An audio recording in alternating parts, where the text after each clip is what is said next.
मत्ती रचित सुसमाचार अध्याय 23।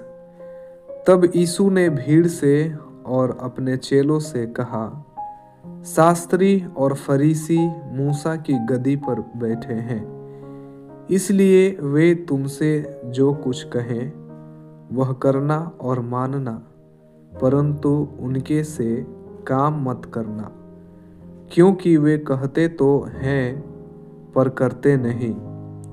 वे एक ऐसे भारी बोझ को जिनको उठाना कठिन है बांधकर उन्हें मनुष्यों के कांधों पर रखते हैं, परंतु स्वयं उसे अपनी उंगली से भी सरकाना नहीं चाहते।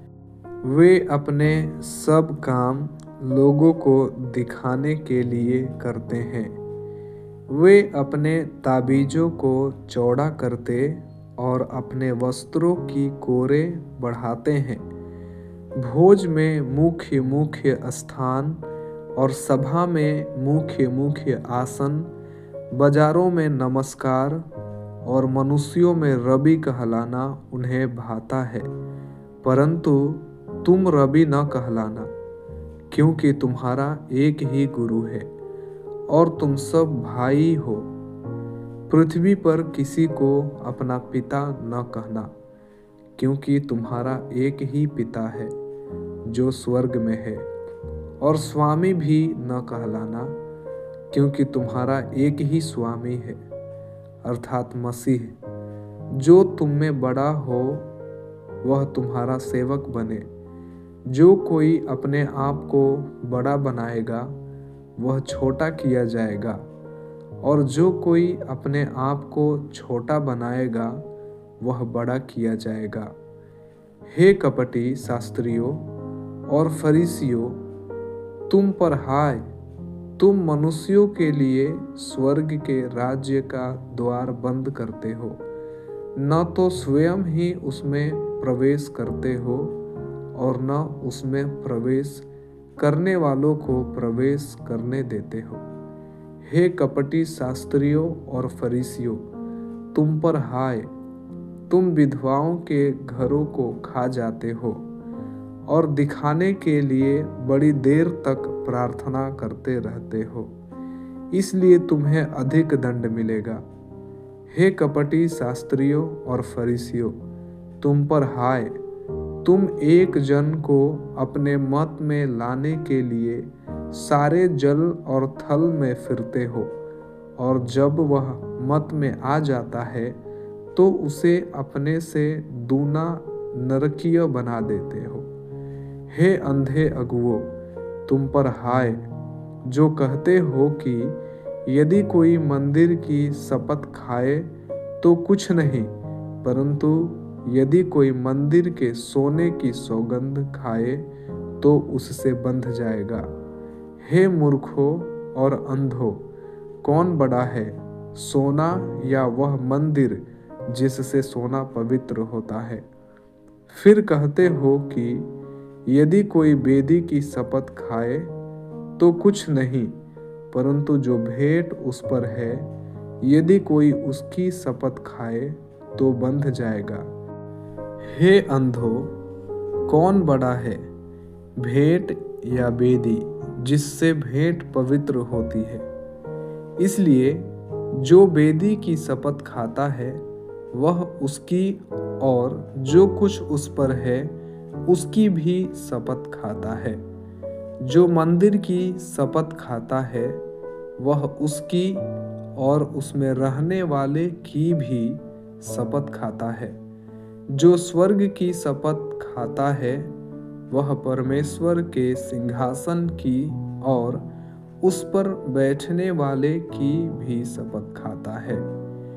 हे कपटी शास्त्रियों और फरीसियों, तुम पर हाय, तुम पुदीने और सौंफ और जीरे का 10वां अंश तो देते हो, परंतु तुमने व्यवस्था की गंभीर बातों को अर्थात न्याय और दया और विश्वास को छोड़ दिया है। चाहिए था कि इन्हें भी करते रहते और उन्हें भी न छोड़ते। हे अंधे अगुओं, तुम मच्छर को तो छान डालते हो, परंतु ऊंट को निगल जाते हो।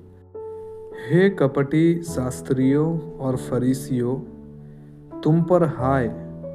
तुम कटोरे और थाली को ऊपर ऊपर से तो मांजते हो, परंतु वे भीतर अंधेर और असंयम से भरे हुए हैं। हे अंधे फरीसी, पहले कटोरे और थाली को भीतर से मांज कि वे बाहर से भी स्वच्छ हो। हे कपटी शास्त्रियों और फरीसियों, तुम पर हाय। तुम चूना फिरी हुई कब्रों के समान हो, जो ऊपर से तो सुंदर दिखाई देती है, परंतु भीतर मुर्दों की हड्डियों और सब प्रकार की मलिनता से भरी है। इसी रीति से तुम भी ऊपर से मनुष्यों को धर्मी दिखाई देते हो, परंतु भीतर कपट और अधर्म से भरे हुए हो। हे कपटी शास्त्रियों और फरीसियों, तुम पर हाय। तुम भविष्यवक्ताओं की कब्रें संवारते और धर्मियों की कब्रें बनाते हो और कहते हो, यदि हम अपने बाप दादों के दिनों में होते तो भविष्यवक्ताओं की हत्या में उनके साझी न होते।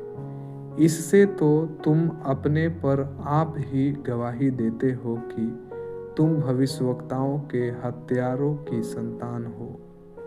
अतः तुम अपने बाप दादों के पाप का घड़ा पूरी तरह भर दो। हे सांपों, हे करेतों के बच्चों, तुम नरक के दंड से कैसे बचोगे? इसलिए देखो, मैं तुम्हारे पास भविष्यवक्ताओं और बुद्धिमानों और शास्त्रियों को भेजता हूँ, और तुम उनमें से कुछ को मार डालोगे और क्रूस पर चढ़ाओगे, और कुछ को अपने आराधनालयों में कोड़े मारोगे, और एक नगर से दूसरे में खदेड़ते फिरोगे, जिससे धर्मी हाबिल से लेकर बिरकियाह के पुत्र जकर्याह तक, जिसे तुमने मंदिर और वेदी के बीच में मार डाला था, जितने धर्मियों का लहू पृथ्वी पर बहाया गया है, वह सब तुम्हारे सिर पर पड़ेगा। मैं तुमसे सच कहता हूँ, ये सब बातें इस समय के लोगों पर आ पड़ेगी। हे यरूशलेम, हे यरूशलेम, तू भविष्यवक्ताओं को मार डालता है और जो तेरे पास भेजे गए उन पर पथराव करता है। कितनी ही बार मैंने चाहा कि जैसे मुर्गी अपने बच्चों को अपने पंखों के नीचे इकट्ठा करती है, वैसे ही मैं भी तेरे बालकों को इकट्ठा कर लूं, परंतु तुमने न चाहा। देखो, तुम्हारा घर तुम्हारे लिए उजाड़ छोड़ा जाता है। क्योंकि मैं तुमसे कहता हूँ कि अब से जब तक तुम न कहोगे, धन्य है वह जो प्रभु के नाम से आता है, तब तक तुम मुझे फिर कभी न देखोगे।